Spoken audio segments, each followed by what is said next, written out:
ناظرین کرام، اس ویڈیو میں ہم آپ کو بتائیں گے کہ حضرت علی علیہ السلام کس طرح پرواز کر کے آسمان پر گئے اور آسمان پر قضاوت فرما کر کس طرح خود کو بیک وقت آسمان اور زمین پر حجت قرار فرمایا۔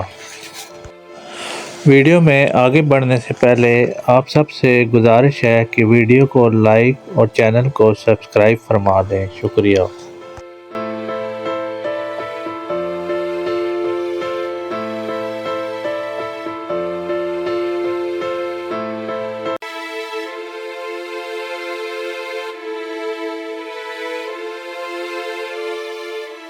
اعوذ باللہ من الشیطان الرجیم، بسم اللہ الرحمن الرحیم، الحمدللہ رب العالمین، والصلاة والسلام علی اشرف الانبیاء والمرسلین وعلی آل بیتہ الطیبین الطاہرین المعصومین المظلومین، اما بعد۔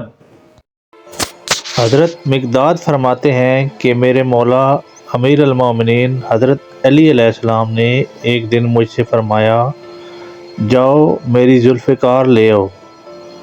میں نے ذوالفقار پیش کی تو آپ علیہ السلام اسے اپنے زانوں پر رکھ کر آسمان کی جانب پرواز کر گئے اور میں دیکھتا ہی رہ گیا۔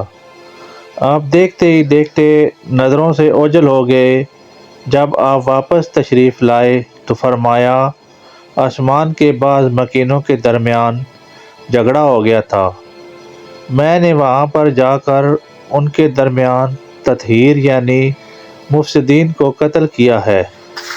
میں نے عرض کیا، اے میرے مولا، کیا آسمانوں کے معاملات بھی آپ کے ہاتھ میں ہیں؟